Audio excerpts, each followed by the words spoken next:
Hello friends. आजकल हमने देखा है कि स्टॉक मार्केट के अंदर जो हमारे ब्रोकर्स हैं वो ब्रोकर्स हमको क्या मार्जिन प्रोवाइड करते हैं। मार्जिन प्रोवाइड करते हैं शेयर्स को खरीदने के लिए। क्या वो मार्जिन तो उसको उस मार्जिन वो मार्जिन में प्रोवाइड करते क्या वो हमारे लिए बेनिफिट है कि नहीं है, उससे हमें बेनिफिट मिल हम कैसे उसको यूटिलाइज कर रहे हैं और क्या। तो अगर हम मार्जिन के साथ ट्रेडिंग कर रहे हैं तो उसे हम मार्जिन ट्रेडिंग बोल रहे हैं। अब मार्जिन का मतलब क्या है, एक्चुअली वो फंड मेरा नहीं है, बट एक्चुअली मुझे कौन दे रहा है, वो ब्रोकर दे रहा है। मुझे ब्रोकर प्रोवाइड कर रहा है वो फंड। तो ब्रोकर मुझे जब प्रोवाइड कर रहा है तो अल्टीमेटली वो मेरे लिए क्या कोलेटरल मुझे वापस भी करना है। तो मार्जिन ट्रेडिंग, अब मार्जिन ट्रेडिंग क्या होती है उसी तरीके से मार्जिन ट्रेडिंग का मतलब क्या है। मार्जिन ट्रेडिंग मीन से तो बोरोड फंड, जो कि फंड मैंने क्या बोरो किया है अपने ब्रोकर से कोई भी एक पोजीशन को ओपन करने के लिए। जब मैं कोई पोजीशन ओपन कर रहा हूं तो उसके लिए मुझे मान लेते हैं मेरे पास एक स्टॉक है जो कि 5,000 रुपये पे चल रहा है। 5,000 का स्टॉक है, बट मेरे पास पड़े हैं 10,000 रुपये।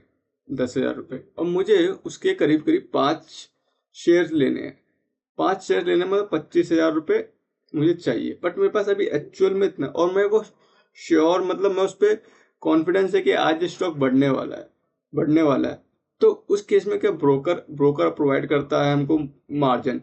मार्जिन आपने देखा होगा कि पहले 5:1 का मार्जिन, इट मीन्स 5:1 का मार्जिन क्या, मगर मेरे पास अगर 1 रुपया है तो मैं उससे 5 रुपए तक का आइटम खरीद सकता हूँ। उसी तरीके से अगर मेरे पास 10,000 रुपये हैं तो इससे मैं करीब करीब 50,000 तक की ट्रेड कर सकता हूँ।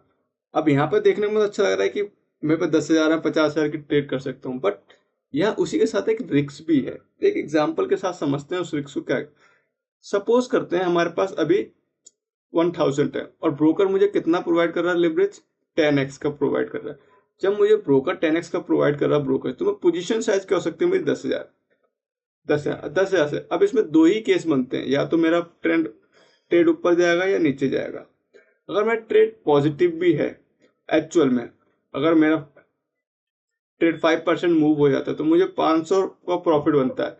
वो कि मेरे एक्चुअल के साथ अगर मेरे पास 1,000 थे और एक्चुअल पर को 500 का और रिटर्न हो गया, तो एक्चुअली मैं देखूंगा तो मेरे को 50% का रिटर्न हो रहा है यहाँ पर। और ऑन द अदर हैंड अगर मेरा ट्रेड बहुत नेगेटिव चला जाता है, मेरे अगेंस्ट जाता है, तो मेरा लॉस हो जाता है 500 का। तो अल्टीमेटली आप देखोगे तो मैंने ट्रेड तो 10,000 से लिया था मार्जिन, मुझे वापस कितने करने हैं, उसको 10,000 ही करने हैं। 9,000 अभी उसको वापस करने हैं, 9,000 मुझे वापस करने हैं। 10x का लेवरेज दे रहे हैं वो मुझे, 9,000 देने हैं, 1,000 में अपना था 10,000। तो अल्टीमेटली मेरी कैपिटल कितनी कम होगी, मेरी कैपिटल तो 50% कम हो गई। तो मार्जिन से एक बेनिफिट भी है और एक लॉस भी है। तो मार्जिन बहुत तो केयरफुल यूज करना पड़ता है। अब बेनिफिट्स क्या है पहले हम देख लेते हैं। ये मेरे गेन को एम्पलीफाई करता है। एम्पलीफाई मतलब उस गेन को बढ़ाता है। मुझे ये पता है कि आज एक स्टॉक ए है और इसमें अच्छा खासा मोमेंटम आने वाला है, अच्छा खासा मोमेंटम आने वाला है, और मेरे पास फंड की शॉर्टेज है। मान लो मेरे पास फंड पड़ा है, 10,000 रुपये पड़े हैं मेरे पास, 10,000 रुपये पड़े हैं, बट मुझे श्योर पता है इसमें अच्छा मोमेंटम आने वाला है, इसकी न्यूज आई है कोई। तो वो अब ब्रोकर मुझे क्या कहता है, ब्रोकर मार्जिन प्रोवाइड कर रहा है मेरे को 5x का मार्जिन प्रोवाइड कर रहा है, तो मैं 50,000 तक की और मुझे अगर मेरा 10% अगर इसमें बुलिश मोमेंटम आ गया, पुलिस मूवमेंट आ गया 10% का, तो अल्टीमेटली मैंने 10,000 रुपये, 1,000, 50,000 रुपये, 5,000 रुपये कमा लिए। तो इट मीन्स मैंने अपनी कैपिटल का 50% तो एडअप कर लिया। तो एक तो ये फायदा होता है, स्मॉल चेंज प्राइस, छोटा सा प्राइस में कोई भी चेंज हुआ तो मुझे अच्छा खासा प्रॉफिट दे के जाएगा मुझे एक्चुअल कैपिटल पे मतलब जो मेरी कैपिटल थी वो। अब देखिए ना, 10% अगर मैं एक्चुअल 10,000 से ट्रेड करता, 10% 1,000 होता, बट मैंने मार्जिन के साथ ट्रेड किया तो मुझे कितना प्रॉफिट हो रहा है, 5,000 का एक्स्ट्रा, 4,000 प्रॉफिट हो रहा है। 4,000 का प्रॉफिट हो रहा है मुझे यहाँ पर। उसी तरीके से दूसरा, कैपिटल एफिशिएंसी। कैपिटल मान लो मेरे पास अभी हमने एग्जांपल लेके चल रहे थे, हमारे पास कितने थे, 10,000 रुपये। अब मुझे पता है कि मेरे को दो ट्रेड लेनी है, बट इसमें मेरे को 10,000 रुपये पूरे के पूरे स्टॉक में नहीं डालने। हो सकता है स्टॉक नेगेटिव में जा सकता है, मुझे श्योर नहीं है, और इसलिए मैं सेफर साइड एक और लेके चलता हूँ। मैंने इस पे भी मैंने मार्जिन लिया, कुछ इसमें यूज किया, कुछ इसमें यूज किया, जिससे क्योंकि मैंने सारा के सारा पैसा एक स्टॉक में ना लगाकर अलग अलग कर दिया, जिससे कि मैं और किसी पे भी बैट कर सकूं और किसी पे मैं वो लगा सकूं। बट बात ये है कि क्या मार्जिन ट्रेडिंग एक्चुअल में रिस्की है? अब देखो, रिटेल ट्रेडर जब ट्रेड करता है, रिटेल ट्रेडर जब मार्जिन लेकर ट्रेड करता है, उसमें हमें दो चीज, डेली का इंटरेस्ट पे करना, डेली इंटरेस्ट होता है, एक डेली इंटरेस्ट भी होता है, और डेली इंटरेस्ट तो है ही है।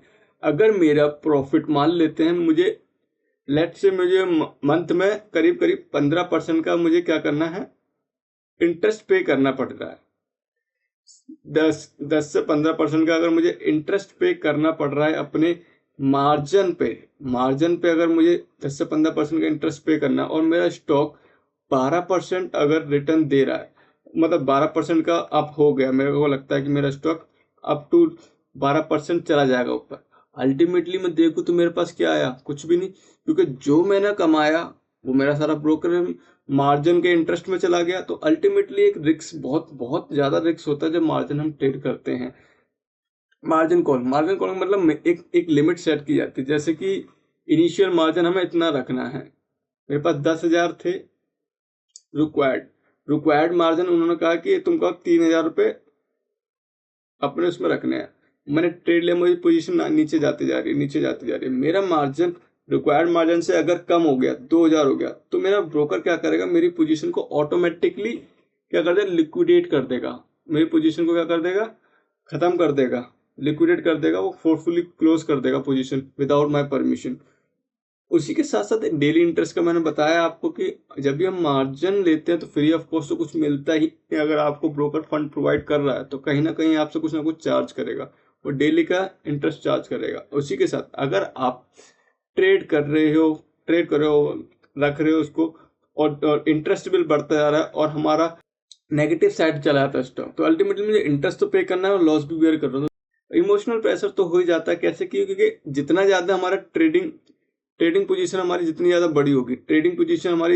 बड़ी होगी, छोटा सा मूव भी हमारे लिए क्या लेके आएगा, बड़ा लॉस हो सकता है। मान लो मैंने 1 लाख की ट्रेड ओपन कर ली, 1 लाख की ट्रेड ओपन कर ली विथ मार्जिन के साथ, मेरे पास खाली 10,000 रुपए थे, मैंने 10x का लिवरेज लेके 1 लाख की पोजीशन ओपन कर ली। अगर मेरे इसमें 1% का 5% का अगर मेरे को ट्रेड नेगेटिव जा रहा है, तो अल्टीमेटली अब देखोगे मेरा 50% कैपिटल वाइंड अप खत्म हो गया।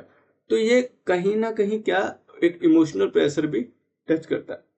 क्या हमें मार्जिन ट्रेडिंग करनी चाहिए? मार्जिन ट्रेडिंग करनी ही विदाउट, हमें ट्राई करना चाहिए कि हम विदाउट लिवरेज, अब हमें ट्रेडिंग जब कर रहे हैं तो मैक्सिमम रिस्क पर ट्रेड परसेंटेज ऑफ कैपिटल अगर जोड़ेंगे। यहाँ एक दिक्कत क्या आ रही है कि देखो, अगर आप मैक्सिमम, मैंने कहा मैं 10,000 पे 1% का रिस्क ले सकता हूँ, 2% का, सॉरी चलो दो लेके चलते, 2% का रिस्क लेके चल सकता हूँ। इट मीन 10,000 रुपये में कितने रुपए का रिस्क लेके चल रहा हूँ, 200 रुपए का रिस्क लेके चल रहा हूँ। वही मेरी ट्रेड मार्जिन लेके कितने की है, 1 लाख की है। अगर मैं 1 लाख की है, अब 1 लाख की पे अगर मेरे को एक्चुअल कैपिटल पे 200 रुपए का मैं रिस्क लेके चल रहा हूँ, तो यहाँ पे 0.2% आएगा। ये तो मेरा ऑटोमेटिकली हिट हो जाएगा। ये तो अगर मेरा रिस्क है तो बहुत जल्दी हिट हो जाएगा। तो बहुत समझ के हमें रिस्क मैक्सिमम पर कैपिटल चूज करना पड़ता है। हमें ये भी देखना पड़ेगा मेंटेनेंस मार्जिन कितना आ रहा है, ये कैलकुलेट अंडरस्टैंड समझना पड़ेगा। और जब भी हम मार्जिन ट्रेडिंग कर रहे हैं तो हमें एक गैम्बलिंग के साथ नहीं करना, मतलब गैम्बलिंग होप के साथ नहीं करना कि बढ़ जाएगा तो मेरा इतना बढ़ जाएगा। नहीं, एक प्रॉपर स्ट्रेटजी होनी चाहिए। विदाउट स्ट्रेटजी के हमें नहीं करना चाहिए। और आज के लिए इतना ही। आप thank you for watching video.